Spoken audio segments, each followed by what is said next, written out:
शाही दीवारों के भीतर की गूंज हमेशा इतिहास के पन्नों में दर्ज होती है, लेकिन कभी-कभी ये गूंज इतनी गहरी होती है कि पूरे राष्ट्र की धड़कनों को थमा देती है। हाल ही में बकिंघम पैलेस के गलियारों में जो फुसफुसाहट सुनाई दी, वो केवल अफवाह नहीं थी, बल्कि एक असाधारण रहस्य का संकेत थी। राजा चार्ल्स, जिनकी शासनकाल की शुरुआत ही एक संघर्षपूर्ण संतुलन का प्रतीक रही है, अब एक ऐसे मोड़ पर आ पहुंचे हैं जहां उन्हें अपने दिल और ताज के कर्तव्यों के बीच निर्णय लेना था। कई सप्ताहों से महल के अंदरूनी सूत्रों के बीच एक असहज मौन पसरा हुआ था। कैमिला, जो वर्षों की लंबी यात्रा के बाद आधिकारिक रूप से महारानी का दर्जा पा चुकी थीं, अचानक से सार्वजनिक कार्यक्रमों से गायब रहने लगीं। उनका मुस्कान भरा चेहरा अब मीडिया की निगाहों से ओझल था। कई लोगों ने इसे महज एक स्वास्थ्य कारण मानकर टाल दिया, लेकिन असलियत उससे कहीं गहरी और जटिल थी। राजा चार्ल्स अपने जीवन के सबसे कठिन निर्णयों में से एक का सामना कर रहे थे। उन्होंने कैमिला के भविष्य को लेकर कई सप्ताहों तक गहन विचार किया। महल में बंद दरवाजों के पीछे हुई चर्चाओं में न केवल शाही सलाहकारों ने हिस्सा लिया, बल्कि निजी मित्रों और कुछ विशेष पारिवारिक सदस्यों ने भी अपने मत प्रस्तुत किए।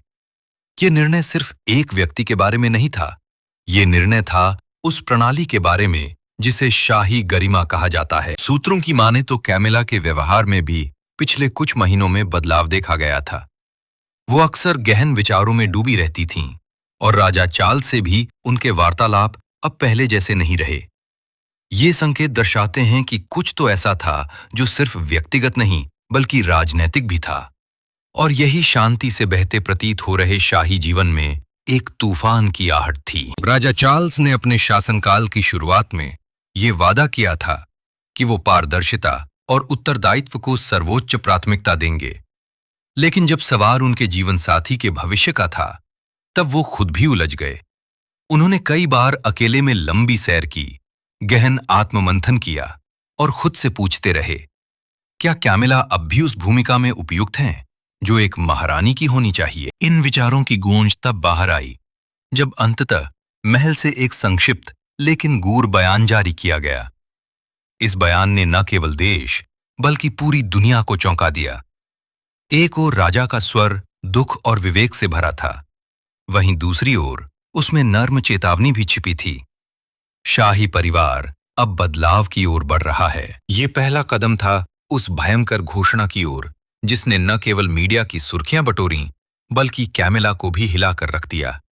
इस मौन के पीछे जो बेचैनी थी वो अब टूट चुकी थी, लेकिन इसके परिणाम स्वरूप जो तूफान उठने वाला था वो शायद शाही इतिहास के पन्नों में एक नया अध्याय जोड़ने वाला था। राजा चार्ल्स की घोषणा ने न केवल जनता को हिलाकर रख दिया, बल्कि शाही परिवार के भीतर भी भावनाओं की एक नई लहर दौड़ा दी।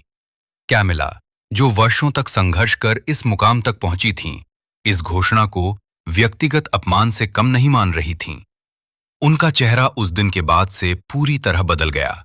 जहां पहले शालीनता और गरिमा दिखाई देती थी, वहां अब नाराजगी और असुरक्षा ने जगह ले ली थी। महल के कर्मचारियों के अनुसार कैमिला ने घोषणा के तुरंत बाद राजा चार्ल्स से अलग बातचीत के लिए आग्रह किया था।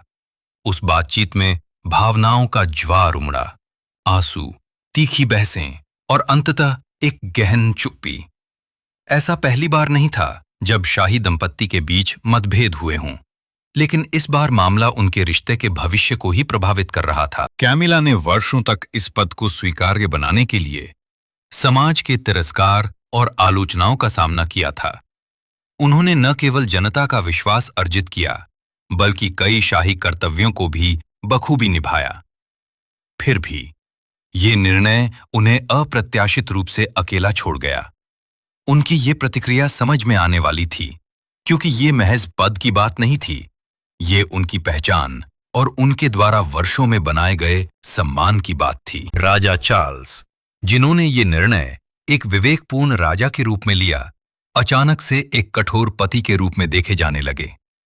कैमिला का क्रोध सिर्फ इस बात पर नहीं था कि उन्हें किनारे किया जा रहा है, बल्कि इस बात पर भी था कि ये सब कुछ बिना किसी सार्वजनिक समर्थन या स्पष्टीकरण के किया जा रहा था। उन्होंने इस निर्णय को राजनीतिक और सार्वजनिक छवि बचाने वाला कदम कहा। इस सब के बीच प्रिंस विलियम और प्रिंस हैरी के भी बयान सामने आने लगे। जहां विलियम ने महल की चुप्पी बनाए रखने की नीति अपनाई, वहीं हैरी ने अमेरिका से बयान जारी कर कैमिला के पक्ष में खड़े होने का संकेत दिया। उन्होंने अप्रत्यक्ष रूप से ये कहा कि कुछ लोग वर्षों की सेवा के बाद भी सम्मान नहीं पाते। ये टिप्पणी स्पष्ट रूप से कैमिला के समर्थन में थी। मीडिया में भी एक विभाजन देखने को मिला। एक वर्ग ने राजा के साहसिक निर्णय की सराहना की, जबकि दूसरा कैमिला के साथ हुए इस व्यवहार को अन्यायपूर्ण मान रहा था। सोशल मीडिया पर भी जस्टिस फॉर कैमिला और लॉन्ग लिव द क्वीन जैसे हैशटैग ट्रेंड करने लगे। ये संघर्ष अब सिर्फ एक पारिवारिक विवाद नहीं रहा था, ये एक सार्वजनिक मुद्दा बन चुका था। कैमिला के कुछ करीबी दोस्तों ने बताया कि वो इस घोषणा से इतनी आहत थीं कि उन्होंने महल छोड़ने तक का विचार कर लिया था। कुछ रिपोर्टों के अनुसार उन्होंने पहले ही अपने कुछ निजी सामान विंडसर से हटवा दिए हैं और कुछ सप्ताहों के लिए शाही कर्तव्यों से अवकाश लिया है। एक और अप्रत्याशित मोड़ तब आया जब कैमिला ने एक निजी बैठक में ये कहा, मैंने इस महल को घर समझा था, लेकिन अब ये मुझे कैद की तरह लग रहा है। ये बयान खुद ही बता देता है कि उनके अंदर कितनी पीड़ा और गुस्सा छिपा हुआ है। जब एक महारानी अपने ही महल में स्वयं को अनचाहा महसूस करे, तो ये केवल उनके लिए ही नहीं, बल्कि पूरी व्यवस्था के लिए खतरे की घंटी होती है। क्या कैमिला इस घोषणा को स्वीकार कर पाएंगी, या क्या ये उनके और राजा चार्ल्स के संबंधों में एक नया फासला पैदा करेगा? आने वाले अध्यायों में हम जानेंगे कि इस घोषणा का प्रभाव किस तरह से शाही परिवार की आंतरिक संरचना को बदलता है, और क्या कैमिला इस लड़ाई को अकेले लड़ने के लिए तैयार हैं? राजसी जीवन की चकाचौंध में जब एक रानी चुप हो जाती है, तो वो मौन किसी युद्ध की तरह होता है। ऐसा युद्ध जो शब्दों से नहीं, संवेदनाओं से लड़ा जाता है। कैमिला अब 70 पार कर चुकी हैं। ये उम्र वो होती है जब इंसान अपने जीवन के सफर को देख पीछे मुड़कर सोचता है कि उसने क्या पाया, क्या खोया। लेकिन जब ये जीवन एक शाही ताज से बंधा हो, तब आत्मचिंतन की प्रक्रिया भी राजनैतिक जालों में उलझी होती है। कैमिला के लिए ये उम्र सुख और संतोष का समय होना चाहिए था। उन्होंने एक लंबा रास्ता तय किया था, डायना की छाया से निकलकर एक स्वीकार्य महारानी बनने तक। लेकिन राजा चार्ल्स की हालिया घोषणा ने उनकी आत्मा को भीतर तक झकझोर दिया।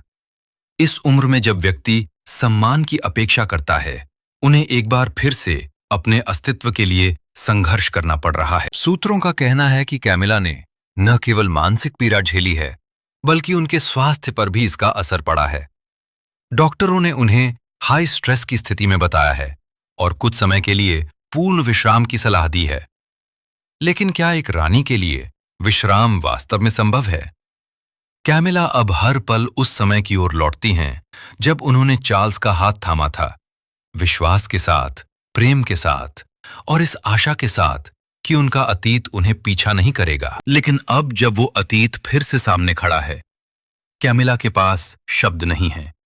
उन्होंने कोई सार्वजनिक बयान नहीं दिया, कोई मीडिया इंटरव्यू नहीं किया, लेकिन उनकी आंखें और उनकी दूरी बहुत कुछ कह रही हैं। कैमिला का ये मौन एक संदेश है कि वो टूटी नहीं हैं, लेकिन आहत जरूर हैं।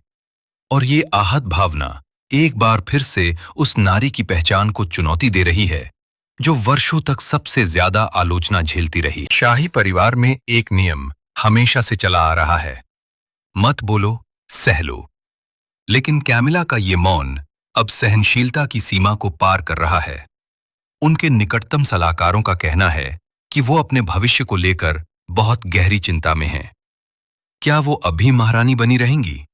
क्या उन्हें कोई दूसरा औपचारिक पद देकर किनारे कर दिया जाएगा? इन सारे प्रश्नों के बीच कैमिला का उम्र का वो दौर भी शामिल है जिसमें ऊर्जा कम और भावनाएं ज्यादा होती हैं। 70 की उम्र में जब हृदय को स्थिरता की आवश्यकता होती है, उन्हें एक बार फिर अस्थिरता का सामना करना पड़ रहा है।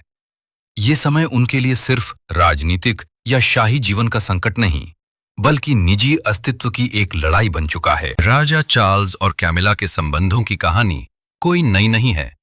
दशकों पहले से इन दोनों की यात्रा उन विवादों और संघर्षों से होकर गुजरी है, जो कभी दुनिया के सामने खुलेआम आए और कभी पर्दे के पीछे दबे रह गए। डायना की उपस्थिति, उनका जाना और फिर कैमिला की धीरे धीरे शाही परिवार में स्वीकृति, ये सब एक लंबी, जटिल और भावनात्मक यात्रा रही है। शुरुआत में कैमिला केवल एक परछाई थी, एक ऐसी महिला जिसे जनता ने कभी स्वीकार नहीं किया। लेकिन वर्षों की सेवा, सार्वजनिक कर्तव्यों का निर्वहन और उनके विनम्र व्यवहार ने उन्हें धीरे धीरे वो स्थान दिलाया जो किसी भी महारानी को मिलना चाहिए। उन्होंने अपने आलोचकों को अपने काम और गरिमा से जवाब दिया, लेकिन ये सफर इतना आसान नहीं था। चार्ल्स और कैमिला के बीच की केमिस्ट्री हमेशा गहरी रही है। ये कोई साधारण प्रेम कहानी नहीं थी, बल्कि ये एक ऐसी साझेदारी थी जो समय, समाज और आलोचनाओं की कसौटी पर खरी उतरी थी। लेकिन अब जब सिंहासन हाथ में है, वही रिश्ता फिर से प्रश्नों के घेरे में आ गया है। राजा चार्ल्स अब अपने शासनकाल के एक निर्णायक मोड़ पर हैं। उन्हें ये समझना पड़ रहा है कि भावनाएं और शाही जिम्मेदारियां दो अलग-अलग रास्ते हैं। शाही सलाहकारों की माने तो कैमिला के प्रति जनता की स्वीकृति में अभी भी पूरी तरह से एकरूपता नहीं है। ये भी संभव है कि अगली पीढ़ी, खासकर प्रिंस विलियम और केट के उदय के साथ, जनता का ध्यान एक नए युग की ओर मुड़ रहा है। यही वो राजनीतिक और रणनीतिक गणना है जिसने राजा चार्ल्स को ये कठिन निर्णय लेने पर विवश किया। उन्हें ये आभास हुआ कि यदि उन्हें अपनी छवि को स्थिर और भावनात्मक रूप से संतुलित बनाए रखना है, तो कैमिला को पीछे करना ही पड़ेगा। ये निर्णय सिर्फ निजी नहीं था, ये एक राजनीतिक बलिदान था। लेकिन कैमिला के लिए ये वर्षों का संघर्ष था, जिसे अब एक क्षण में दरकिनार किया जा रहा था। ये अध्याय हमें ये समझने में मदद करता है कि किस तरह एक महिला ने न केवल एक पुरुष से प्रेम किया, बल्कि पूरे तंत्र से लड़कर अपने लिए जगह बनाई, और कैसे वो जगह अब फिर से अस्थिर हो गई है। अगर कोई सोचता है कि कैमिला एक चुप रहने वाली, भावनात्मक रूप से कमजोर रानी है, तो ये अध्याय उनकी सोच को बदलने के लिए पर्याप्त है। राजा चार्ल्स की घोषणा के कुछ ही दिनों बाद कैमिला की एक निजी डायरी का अंश मीडिया में लीक हो गया, एक ऐसा अंश जो अब तक उनके हृदय में बंद था। इस डायरी के अंश में कैमिला ने लिखा था, मैंने ताज के लिए अपने जीवन का सबसे बड़ा प्रेम खो दिया था। अब जब ताज मिल चुका है, तो वो प्रेम भी अर्थहीन लगने लगा है।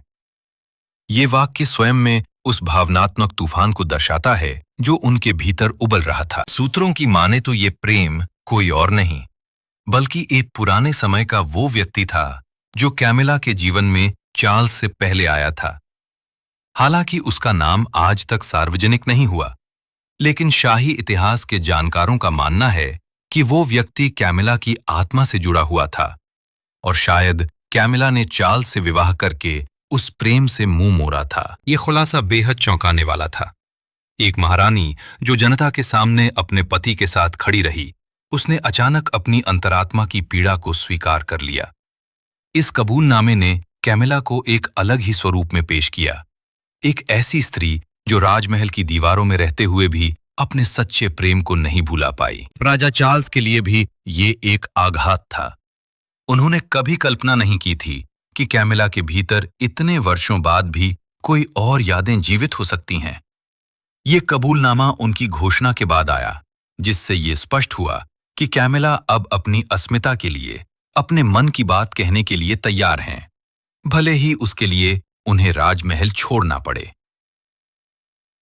इसके बाद कैमिला ने कुछ खास महिला संगठनों से मिलना शुरू किया। उन्होंने नारी अधिकारों, भावनात्मक स्वतंत्रता और शाही मौन के विरुद्ध एक नई मुहिम की शुरुआत की। ये देखा गया कि वो अब सिर्फ एक रानी नहीं, बल्कि एक आवाज बनना चाहती हैं, उन तमाम स्त्रियों की जो किसी न किसी व्यवस्था में अपने प्रेम, अपनी भावनाओं और अपने अस्तित्व को खो बैठती हैं। इस अध्याय ने न केवल कैमिला के व्यक्तित्व को एक नया आयाम दिया, बल्कि राजा चार्ल्स की घोषणा को भी एक नैतिक चुनौती में बदल दिया। अब ये प्रश्न उठने लगा, क्या कैमिला की जगह वास्तव में राजा की बगल में नहीं है? या क्या ये शाही सत्ता का एक और चेहरा है जो अपने ही भावनात्मक संबंधों को दबाकर सत्ता के खेल को आगे बढ़ाता है? राजा चार्ल्स और कैमिला के बीच दरार की खबरें जैसे ही दुनिया में फैलीं, मीडिया और शाही विश्लेषकों के बीच अटकनों का सिलसिला शुरू हो गया। कुछ ने इसे केवल एक राजनीतिक दूरी कहा, लेकिन कुछ सूत्रों ने दावा किया कि ये दूरी शायद स्थायी हो सकती है, और इसी ने जन्म दिया एक सबसे सनसनीखेज सवाल को। क्या राजा चार्ल्स दोबारा विवाह कर सकते हैं? शाही परिवार की परंपराएं चाहे जितनी भी आधुनिक बनती जाएं, फिर भी विवाह जैसे विषयों पर यह परिवार आज भी बेहद रूढ़िवादी दृष्टिकोण रखता है। चार्ल्स पहले ही एक तलाकशुदा व्यक्ति से शादी कर चुके हैं, और वो शादी ही वर्षों तक विवादों में घिरी रही। अब यदि वो कैमिला से दूरियां बनाकर किसी और को अपने जीवन में लाते हैं, तो ये महज व्यक्तिगत निर्णय नहीं होगा, बल्कि एक संवैधानिक चर्चा का विषय बन जाएगा। सूत्रों के अनुसार महल के कुछ वरिष्ठ सलाहकारों ने चार्ल्स को सलाह दी है कि किसी भी नई निकटता को सार्वजनिक रूप से स्वीकार करने से पहले वे कानूनी और संवैधानिक पहलुओं पर गंभीरता से विचार करें। लेकिन इसी बीच कुछ नाम सामने आने लगे हैं, विशेषकर एक महिला राजनयिक जो हाल ही में शाही कार्यक्रमों में चार्ल्स के साथ देखी गई थीं। उनका व्यवहार, उनकी आंखों की भाषा और चार्ल्स की मुस्कान ने अटकनों को और हवा दी। कैमिला के करीबियों का मानना है कि ये पूरी स्थिति उनके लिए न केवल भावनात्मक बल्कि सामाजिक रूप से भी अपमानजनक है। यदि राजा किसी अन्य महिला की ओर झुकाव दिखाते हैं, तो ये कैमिला के संघर्ष को नकारने जैसा होगा। ये भी संभव है कि कैमिला इस बार चुप ना रहें और खुलकर अपनी बात देश के सामने रखें। दूसरी ओर राजा चार्ल्स भी इस मुद्दे पर गहरी सोच में हैं। वो जानते हैं कि उनके हर कदम का प्रभाव न केवल परिवार पर बल्कि राष्ट्र की भावना पर भी पड़ता है। उन्हें ये तय करना होगा कि क्या वो एक नया संबंध शुरू करके एक नया अध्याय लिखना चाहेंगे या अपने निर्णयों से कैमिला और देश के प्रति निष्ठा दिखाएंगे। इन परिस्थितियों में शाही परिवार के अन्य सदस्य जैसे प्रिंस विलियम और केट भी एक संतुलनकारी भूमिका निभाने की कोशिश कर रहे हैं।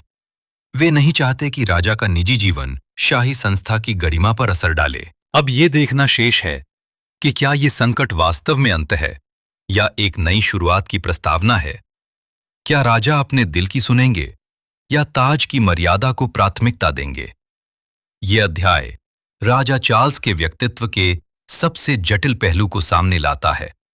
एक ऐसा व्यक्ति जो राजा भी है और एक इंसान भी। जब राजा चार्ल्स ने कैमिला के भविष्य पर वो ऐतिहासिक घोषणा की, तब शायद उन्होंने भी नहीं सोचा था कि ये केवल एक निजी निर्णय नहीं रहेगा, बल्कि ये पूरे राष्ट्र और शाही इतिहास के लिए एक निर्णायक मोड़ बन जाएगा। आज जब हम इस घटनाक्रम की समापन रेखा पर खड़े हैं, तो हमें ये समझ आता है कि ये केवल कैमिला की कहानी नहीं थी, बल्कि उस पूरी व्यवस्था की कहानी थी जो पीढ़ियों से एक आदर्श का चेहरा लेकर जी रही थी और अब बदलाव की मांग कर रही है। कैमिला ने भले ही कोई औपचारिक विदाई नहीं ली हो, लेकिन उनके मौन और धीरे धीरे सार्वजनिक जीवन से पीछे हटने की प्रक्रिया ने ये स्पष्ट कर दिया है कि वो अब पहले जैसी भूमिका में नहीं लौटेंगी।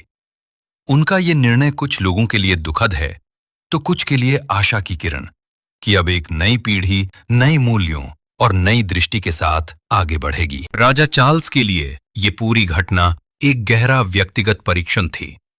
उन्होंने जनता को दिखा दिया कि वो राजा होने के साथ साथ एक निर्णायक भी हैं, चाहे वो निर्णय कितना ही कठिन क्यों ना हो। उन्होंने ये दर्शाया कि वो संस्था को व्यक्तिगत संबंधों से ऊपर रख सकते हैं। लेकिन इस प्रक्रिया में उन्होंने क्या खोया, ये सवाल अभी भी अनुत्तरित है। कैमिला के समर्थकों ने उन्हें नारी शक्ति की प्रतीक कहा, जिन्होंने बार बार खड़ी होकर खुद को साबित किया। उनकी गरिमा, उनका संघर्ष और उनकी चुप्पी इस युग की सबसे शक्तिशाली कहानियों में से एक बन गई है। उन्होंने ये सिद्ध कर दिया कि राजघरानों में भी भावनाएं होती हैं, आंसू होते हैं और सबसे महत्वपूर्ण आत्मसम्मान होता है। इस घटना ने न केवल बकिंगम पैलेस के आंतरिक समीकरणों को बदला, बल्कि दुनिया भर में शाही परिवारों के प्रति नजरिए को भी प्रभावित किया। लोग अब केवल ताज नहीं देखते, वे देखते हैं कि उसके पीछे कैसे रिश्ते टूटते हैं, कैसे दर्द छिपे होते हैं और कैसे सत्ता भी संवेदनाओं के आगे नतमस्तक होती है। ये कहानी हमें ये भी सिखाती है कि परिवर्तन चाहे वो कितना भी असुविधाजनक क्यों ना हो, विकास का आवश्यक हिस्सा है। राजा चार्ल्स और टैमिला की ये यात्रा, उनके प्रेम, उनके संघर्ष और उनकी जुदाई ने ये दिखा दिया कि शाही परिवार भी इंसानी भावनाओं से अछूता नहीं है। अब जब ये अध्याय बंद हो रहा है, तो दुनिया की निगाहें भविष्य की ओर टिकी हैं। एक भविष्य जो या तो पुराने घावों को भरने का अवसर देगा या फिर नई पीढ़ियों को ये सीख देगा कि रिश्तों की गरिमा सत्ता से कहीं अधिक मूल्यवान होती है। ये एक युग का अंत है और संभवतः एक नवयुग की शुरुआत भी।